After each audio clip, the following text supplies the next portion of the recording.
Hello future doctors, कैसे हैं आप लोग। उम्मीद करते हैं आप लोग अच्छे होंगे।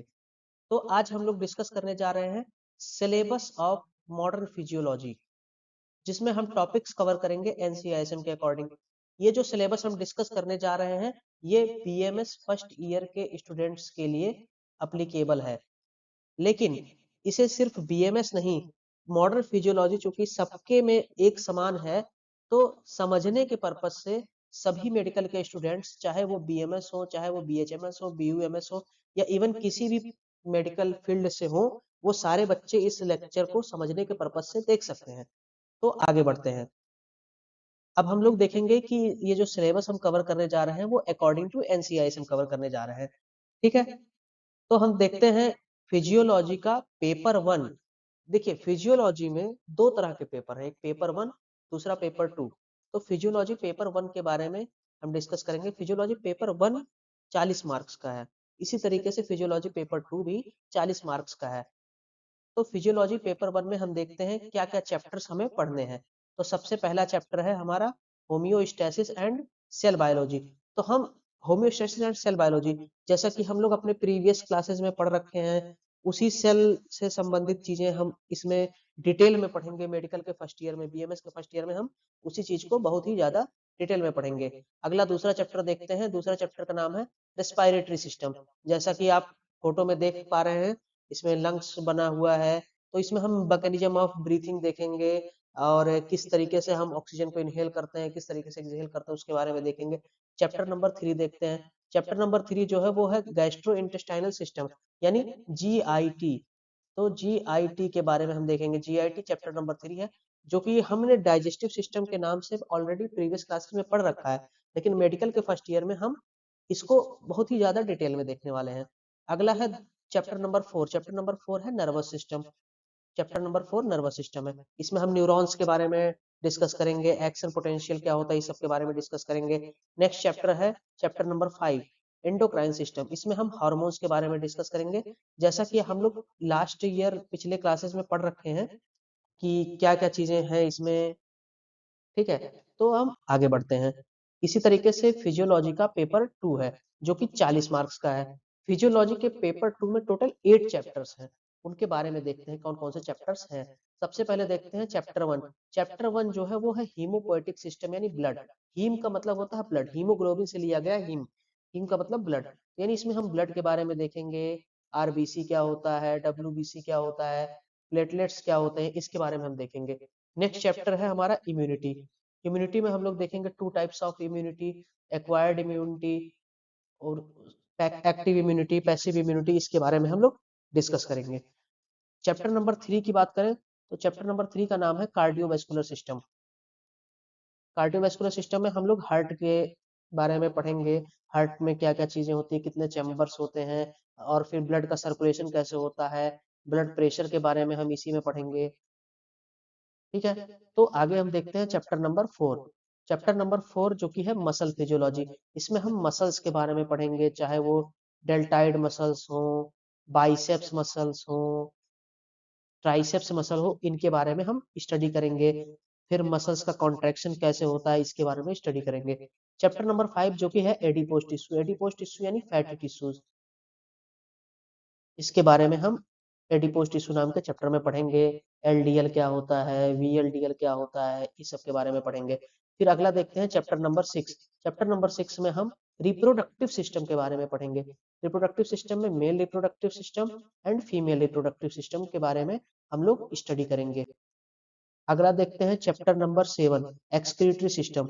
एक्सक्रीटरी सिस्टम में हम लोग किसके बारे में पढ़ेंगे, किडनी हो गया, यूरेटर हो गया, यूरेथ्रा हो गया, यूरिनरी ब्लैडर हो गया, इसके बारे में हम डिस्कस करेंगे। और इसमें मैकेनिज्म ऑफ यूरिनेशन यानी मिक्चुरेशन क्या होता है, कैसे यूरिन हमारे बॉडी से बाहर निकलता है, इस सब के बारे में हम डिस्कस करेंगे। चैप्टर नंबर 8 जो कि लास्ट चैप्टर है, उसमें हम लोग स्पेशल सेंसेस के बारे में डिस्कस करेंगे। कौन कौन से सेंस ऑर्गन्स होते हैं, फिर स्लीप के बारे में डिस्कस करेंगे, ड्रीम के बारे में डिस्कस करेंगे। जैसे 5 सेंस ऑर्गन्स हमारे होते हैं। 5 सेंस ऑर्गन में कौन कौन से हैं, आईज हो गए, ईयर हो गए, टंग हो गए, नोज हो गए, स्किन हो गए। ये 5 हमारे सेंस ऑर्गन्स हैं, जिसके बारे में हम एक एक करके डिटेल स्टडी करेंगे इस चैप्टर में। तो आगे चलते हैं। आगे हम देखेंगे सिलेबस में कौन कौन से पॉइंट्स हैं, मतलब चैप्टर्स तो हमने देख लिया कि कितने चैप्टर्स हैं, जैसे पेपर 1 में 5 चैप्टर्स थे, पेपर नंबर 2 में 8 चैप्टर्स थे, लेकिन इन चैप्टर्स में हमें क्या क्या चीजें स्टडी करनी है, किस किस पॉइंट्स को हमें पढ़ना है जिससे हमारा ये सिलेबस कवर हो जाए। तो आइए उनको देखते हैं। सबसे पहले हम पेपर 1 में देखेंगे। पेपर 1 में सबसे पहले चैप्टर का नाम है होम्योस्टैसिस एंड सेल बायोलॉजी। तो हम इसमें क्या क्या चीजें पढ़ेंगे आइए हम लोग देखते हैं। तो हम लोग इसमें सबसे पहला चीज पढ़ेंगे डिफिनीशन ऑफ होम्योस्टैसिस। होम्योस्टैसिस की डिफिनीशन क्या है इसके बारे में पढ़ेंगे। फिर दूसरा टॉपिक पढ़ेंगे mechanisms involve in maintaining homeostasis, जैसे कि हो गया आपका निगेटिव फीडबैक मैकेनिज्म, ठीक है। इसी तरीके से हम पढ़ेंगे पॉजिटिव फीडबैक मैकेनिज्म, ठीक। इसके बाद हम देखते हैं इसमें तीसरा टॉपिक है सेल फिजियोलॉजी, यानी सेल कैसा होता है, सेल का स्ट्रक्चर कैसा दिखता है, सेल के अंदर सेल ऑर्गेनल्स क्या होते हैं उसके बारे में देखेंगे। उसके बाद नेक्स्ट टॉपिक देखेंगे मेम्ब्रेन की फिजियोलॉजी क्या है। जैसे ये हमारा सेल है तो सेल के चारों तरफ जो है उसको जो कवर करके रखता है उसको बोलते हैं सेल मेम्ब्रेन। तो सेल मेम्ब्रेन के बारे में हम देखेंगे कि सेल मेम्ब्रेन क्या होता है। उसके बाद से चूंकि हमारा जो सेल मेम्ब्रेन है वो सेमी परमिएबल है, तो इसलिए हम क्या देखेंगे इसमें सब्सटेंसेस का ट्रांसपोर्ट कैसे होता है, मतलब कोई भी चीज इस सेल मेम्ब्रेन के अक्रॉस आती जाती कैसे है इसके बारे में देखेंगे। फिर अगला टॉपिक हम लोग देखेंगे रेस्टिंग मेम्ब्रेन पोटेंशियल क्या होता है, फिर एक्शन पोटेंशियल क्या होता है, एसिड बेस बैलेंस के बारे में पढ़ेंगे, वाटर एंड इलेक्ट्रोलाइट बैलेंस के बारे में पढ़ेंगे, और लास्ट में हम लोग सबसे मेन चीज बेसिक कंपोनेंट्स ऑफ फूड, जैसे कि हम लोग प्रीवियस क्लासेस में देख चुके हैं 5 basic components of food, carbohydrates, proteins, fats, vitamins and minerals, इसके बारे में पढ़ेंगे। अब अगला देखते हैं नेक्स्ट चैप्टर। नेक्स्ट चैप्टर का नाम है रेस्पायरेटरी सिस्टम। रेस्पायरेटरी सिस्टम में हम लोग क्या पढ़ेंगे, लंग्स के बारे में, मतलब इनकी फंक्शनल एनाटॉमी क्या है, ये देखते हैं क्या क्या टॉपिक्स हैं इसमें पढ़ने को। सबसे पहला इसमें हम पढ़ेंगे functional anatomy of respiratory system. Anatomy का मतलब होता है, कहीं भी एनाटॉमी टर्म है उसका मतलब होता है स्ट्रक्चर के बारे में हम स्टडी करेंगे। दूसरा हम लोग पढ़ेंगे डेफिनेशन ऑफ वेंटिलेशन, वेंटिलेशन क्या चीज होता है। तीसरा हम देखेंगे मैकेनिज्म ऑफ रेस्पायरेशन, यानी हम कैसे इनहेल करते हैं ऑक्सीजन को, कैसे एक्सहेल करते हैं कार्बन डाइऑक्साइड को, इसके बारे में स्टडी करेंगे। उसके बाद नेक्स्ट टॉपिक देखेंगे एक्सचेंज ऑफ गैसेस किस तरीके से होता है हमारी बॉडी से, हमारे बॉडी में गैसेस का ट्रांसपोर्ट किस तरीके से होता है। फिर हम देखेंगे neural and chemical control, neural मतलब न्यूरॉन्स के द्वारा किस तरीके से हमारा रेस्पायरेटरी सिस्टम कंट्रोल होता है। और फिर देखेंगे हमारा केमिकल्स, यानी केमिकल्स का मतलब हार्मोन्स के द्वारा हमारा रेस्पायरेटरी सिस्टम कैसे कैसे कवर होता है, ठीक है। केमिकल्स मतलब हार्मोन्स, ठीक है, हार्मोन्स। और अगला टॉपिक देखेंगे हम आर्टिफिशियल रेस्पायरेशन क्या होता है, फिर कुछ डिजीजेस के बारे में रेस्पायरेटरी सिस्टम से रिलेटेड, एस्फाइक्सिया हो गया, हाइपोक्सिया हो गया, इंट्रोडक्शन टू पल्मोनरी फंक्शन। इसके बाद हम लोग पल्मोनरी फंक्शन के बारे में डिस्कस करेंगे कि पल्मोनरी फंक्शन क्या होता है, जैसे पल्मोनरी आर्टरी, पल्मोनरी वेन, ये सब लंग्स से ही निकली होती हैं, तो इसके क्या क्या फंक्शंस होते हैं उसके बारे में स्टडी करेंगे। अब अगला देखते हैं चैप्टर नंबर 3। चैप्टर नंबर 3 का नाम है डाइजेस्टिव सिस्टम। डाइजेस्टिव सिस्टम में हम लोग किस चीज के बारे में पढ़ेंगे, जैसे ईसोफेगस हो गया, स्टमक हो गया, small intestine, large intestine, liver, spleen, pancreas, इन सब के बारे में स्टडी करेंगे। तो आइए देखते हैं इसमें कौन कौन से टॉपिक्स हैं। तो सबसे पहला टॉपिक है फंक्शनल एनाटॉमी। एनाटॉमी मतलब स्ट्रक्चर। पहले चीज तो हम स्ट्रक्चर के बारे में इसका पढ़ेंगे कि ये स्ट्रक्चर होता कैसे है, कैसे दिखता है, क्या होता है। दूसरा टॉपिक हम पढ़ेंगे mechanism of secretion of digestive juices. कौन कौन से डाइजेस्टिव जूसेस हैं जो सिक्रीट होते हैं, उसी के वजह से हमारे फूड का डाइजेशन हो पाता है, जो हम चीजें देखते हैं उसके बारे में पढ़ेंगे। फिर इन डाइजेस्टिव जूसेस का कंपोजिशन क्या है, किस किस चीज से बना हुआ है डाइजेस्टिव जूस। इसके बाद हम लोग सबसे मेन चीज देखेंगे क्या क्या फंक्शंस हैं, जैसे सैलिवरी ग्लैंड हो गया, इसके क्या फंक्शंस हैं जो कि माउथ में है। फिर स्टमक के क्या फंक्शंस हैं, liver, pancreas, small intestine and large intestine, इन सभी के फंक्शंस के बारे में स्टडी करेंगे। नेक्स्ट चीज हम देखेंगे process of digestion and absorption. Absorption कैसे हमारे बॉडी में होता है। फिर हमारे गट में क्या क्या मूवमेंट्स होते हैं, गट का मतलब हमारे माउथ से लेकर के एनस तक के पार्ट को गट कहते हैं, ठीक है। तो इस गट में हम क्या क्या देखेंगे, डिग्लूटिशन यानी swallowing के बारे में पढ़ेंगे, पेरिस्टालसिस के बारे में पढ़ेंगे, डेफिकेशन यानी एक्सक्रीट प्रोडक्ट्स को, कैसे हम एक्सक्रीटा वेस्ट प्रोडक्ट्स को बाहर निकालते हैं उसके बारे में पढ़ेंगे। फिर अगला हम पढ़ेंगे control of gastro intestinal movement, यानी जो ये जीआईटी के मूवमेंट्स होते हैं उनमें कैसे कंट्रोल कर सकते हैं उसके बारे में पढ़ेंगे। नेक्स्ट टॉपिक हम पढ़ेंगे enteric nervous system, enteric nervous system के बारे में पढ़ेंगे। फिर हमें सबसे इंपॉर्टेंट टॉपिक जो इस पूरे चैप्टर में है, digestion and metabolism of proteins पढ़ेंगे, फैट्स पढ़ेंगे, कार्बोहाइड्रेट्स पढ़ेंगे। नेक्स्ट हम लोग विटामिन एंड मिनरल्स के बारे में पढ़ेंगे, विटामिन एंड मिनरल्स के सोर्सेज क्या क्या है, डेली रिक्वायरमेंट क्या क्या है और इसके फंक्शंस क्या हैं। इसके बाद हम पढ़ेंगे हाइपोविटामिनोसिस एंड हाइपरविटामिनोसिस, इसके बारे में स्टडी करेंगे। अगला देखते हैं चैप्टर नंबर 4। तो चैप्टर नंबर 4 क्या है, नर्वस सिस्टम। नर्वस सिस्टम में हम मेनली न्यूरॉन्स के बारे में स्टडी करेंगे। तो आइए देखते हैं क्या क्या है। तो इसमें सबसे पहला नर्वस सिस्टम का इंट्रोडक्शन दिया है, दूसरा स्ट्रक्चर कैसे है और फंक्शन क्या है न्यूरॉन्स के, जैसा कि मैंने बताया। फिर इसमें जो न्यूरॉन्स है इसमें नर्व इम्पल्स चलती है तो किस तरीके से चलती है, उसका मैकेनिज्म क्या है। उसके बाद से हम देखेंगे physiology of central nervous system का फिजियोलॉजी क्या है, पेरिफेरल नर्वस सिस्टम क्या है। सेंट्रल नर्वस सिस्टम में आपका आ गया ब्रेन एंड स्पाइनल कॉर्ड आ गया, ठीक है। उसके बाद देखेंगे ऑटोनोमिक नर्वस सिस्टम क्या चीज होता है, ठीक है। फिर sensory nervous system, motor nervous system, different parts of brain, cerebrum हो गया, सेरिबेलम हो गया, इन सब के बारे में स्टडी करेंगे। स्पेशल सेंसेस क्या क्या होते हैं उसके बारे में डिस्कस करेंगे। और सबसे इंपॉर्टेंट चीज इसमें इंटेलिजेंस क्या चीज होता है, मेमोरी क्या है, लर्निंग क्या है एंड मोटिवेशन क्या है। उसके बाद हम देखेंगे physiology of sleep and dreams, sleep क्या होता है, ड्रीम्स क्या होते हैं। फिर इलेक्ट्रोइंसेफेलोग्राम हम देखेंगे, ईईजी।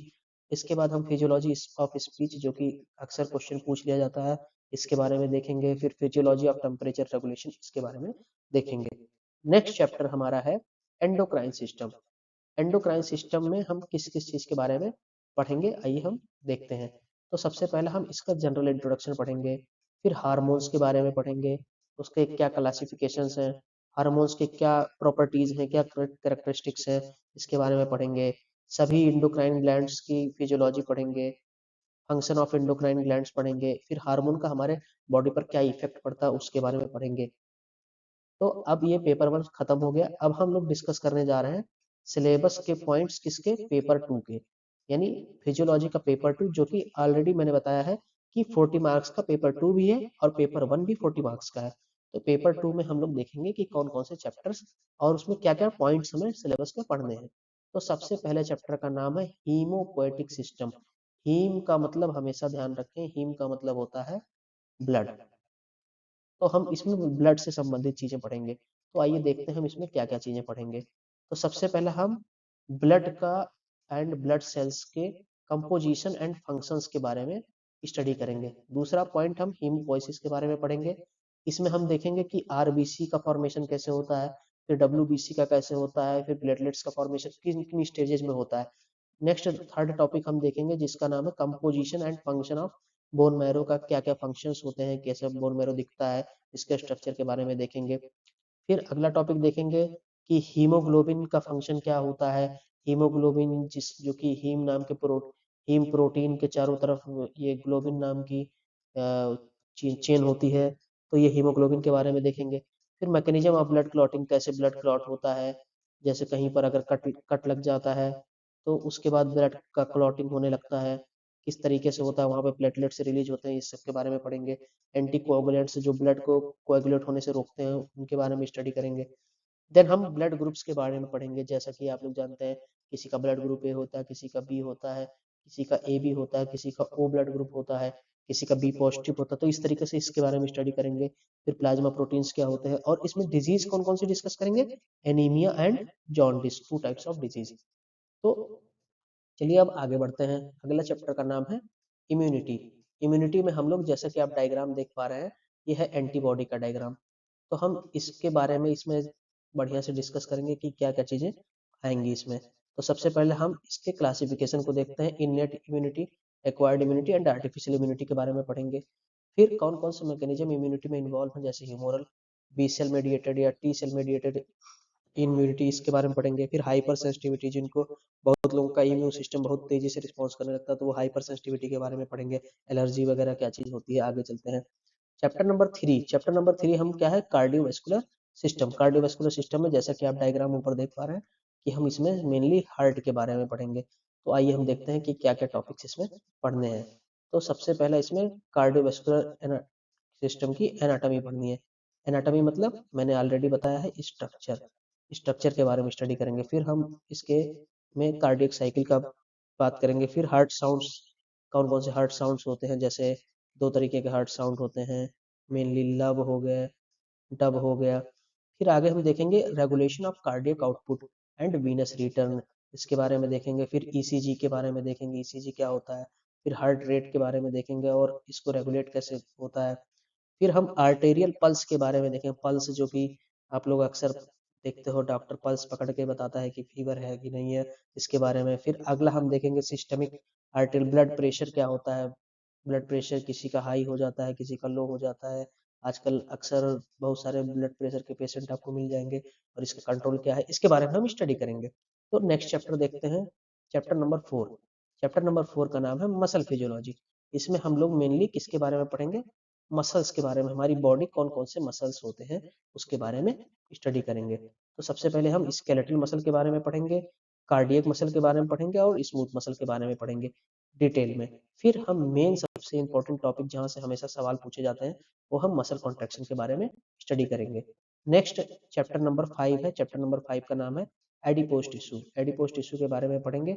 एडिपोज में फैटी टिश्यूज, कौन कौन से फैटी टिश्यूज होते हैं।